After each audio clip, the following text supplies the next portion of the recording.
Welcome back. You've just joined us. We've been discussing the issue of resource control, and our guest has been the Acting Chairman, Revenue Mobilization, Allocation and Fiscal Commission, RMAFC, and the Acting Chairman is Dr. Umar Abagana. Join us again.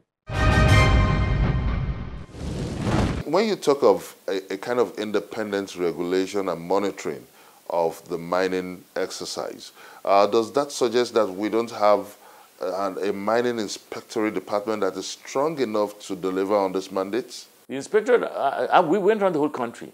The inspectorate arm of the Ministry of Solid Minerals cannot do the work as it is right now, funded, organized. Their staff, some places we went to, their staff were not always there. 2, they may not have vehicles. 3, they are not properly funded because they are part of the ministry, and they don't have this independent source of funding. The DPR now collects a percentage of whatever revenue they collect, just like customs and FRS. That independent funding has enabled FRS, customs, and DPR to become highly effective in the work they are doing right now and have increased their revenue generation in those 3 areas. Okay, but the inspectorate arm of the Ministry of Solid Minerals, unless it is excised from the ministry, set up as a full-fledged agency and get a percentage of the revenue they're collecting, like customs, FRS, and DPR, they will never be able to have that funding to recruit qualified staff, to motivate them, and then also pay them a salary that is sufficient to permit them to go and work in extremely hazardous and difficult conditions. They will not be able to do this work. Now let's talk about the excess crude account. This has been brought to the fore based on the recent report that the federal government is planning to spend $1 billion from the excess crude accounts. And there have been so much controversy, heated controversy on the authority of the federal government to spend from the excess crude account without appropriation. So could you set the record straight? Who has the power to spend from the excess crude account? Does the federal government has that legitimate backing to touch the excess crude account without appropriation from the National Assembly? The excess crude account, strictly speaking, is part of the Federation account. That part of the excess crude account that will be spent by the executive, and which is what this issue is already been discussed between the National Assembly and the executive, and that is the right thing, because appropriation between the National Assembly and the executive is probably necessary to spend that fund. And since the 2 of them have started discussing, and the legislature said that they have not yet got a letter from the president, and the president hasn't sent anything yet, the 2 of them are discussing this and will sort it out.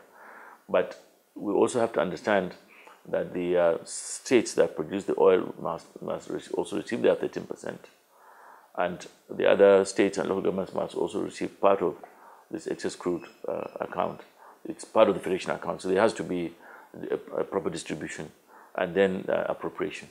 Now, we also look at what the Constitution says. Section 80 of the 1999 Constitution says that all spending must be appropriated for by the National Assembly. Is this the case? That's true. So that's why I'm saying now that the discussion is going on between the executive and the legislative, and the legislative I've even read recently that they have still not got a request from the president to appropriate that funding. So they now know the executive and the legislature are working together now to resolve it. One of the efforts being put forward to address some of these gaps in the excess crude account is the proposed bill of the excess revenue fund accounts. Is this the way to go? How do you see such initiative?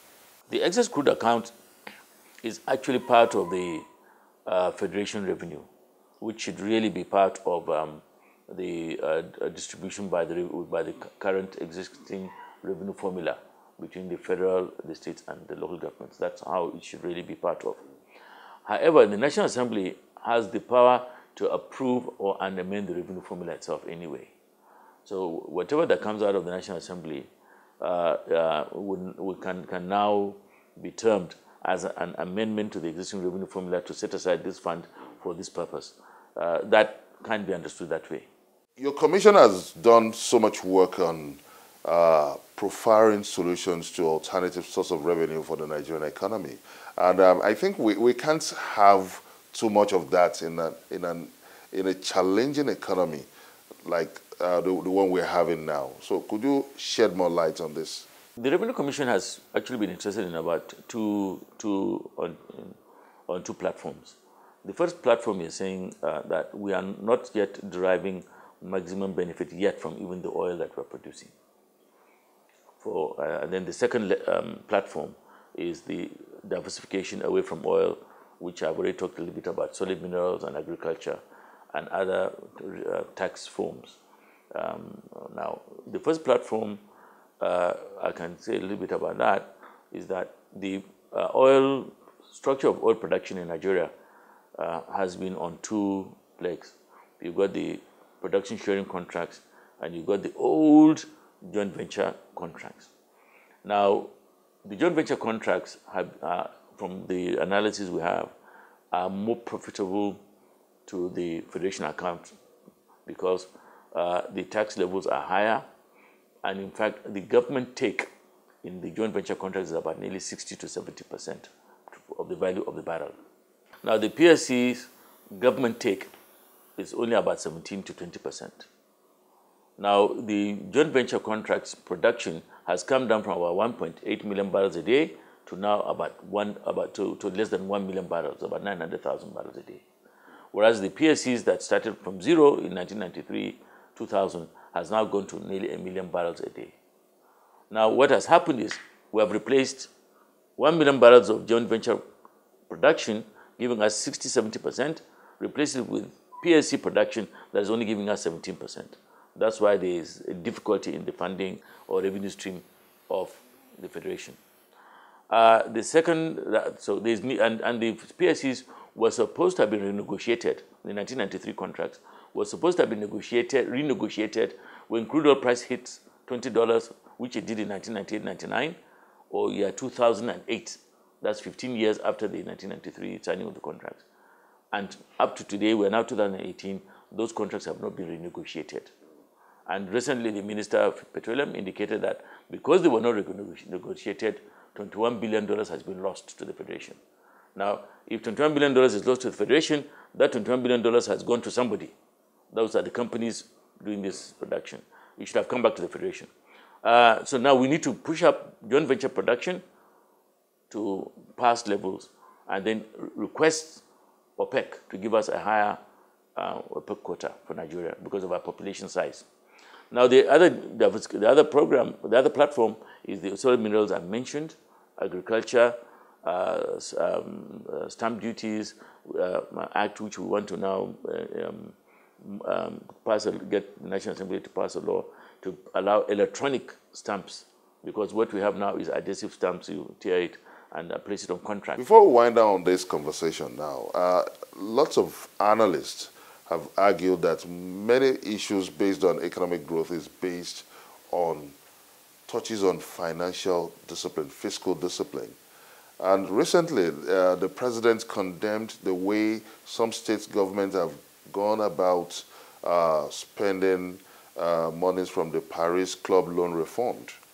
What do you have to say about this? Mr. President and the Vice President have access to a lot of information which I don't have access to. And two, the Revenue Commission at one point tried to get involved with the states. And some states took the Revenue Commission to the Supreme Court. And the Supreme Court said that the Revenue Commission was a busybody, were interfering in states' affairs, where the states have been granted autonomy by the Constitution. So really, I can't talk about much what the states are doing or not doing properly. Now, what do you make of the Vice President's Riot Act on the state government, that any state government willing to seek the federal government's support on spending must show convincing evidence of prudence in its financial affairs? That's commendable. That's commendable, because if you come to me for help, I have the right to lay down terms and conditions on how I help you. So if I'm going to give you money or assistance, I would like to see what you did with it. Can I see it on the ground? Can I see effective usage of that assistance? So I must commend the Vice President and the President for saying, look, if you come to us for help, we want to see and make sure that that help was utilized properly. That is okay. That's commendable, because that will now make states, although there's this autonomy as the Constitution has granted the states and the local governments, but if you come for seeking help, then you better make sure that when the help gets to you, you use that help properly, and let it be transparent and accountable. And that really, I think, is what they're saying. And for this, this is discipline. Fiscal discipline is very good. The acting chairman of the Revenue Mobilization, Allocation and Fiscal Commission, Shetima Omar Abagana, thank you so much for making our time to be part of this episode of Question Time. Thank you very much indeed. Thank you. We wish you the very best of luck. Thank you very much. And that's it on this episode of Question Time from Channels Television. Now, let me take you up on this. Can the president withdraw from the excess crude accounts without approval from the National Assembly? I'll take it again. Can the president, does he have the legitimate powers to withdraw from the excess crude accounts without approval from the National Assembly? Send us a comment on our social media platforms showing on your screen. Join us next week for a fresh episode of the show on Channels Television. Many thanks for watching. I'm Benga Ashur. Bye for now.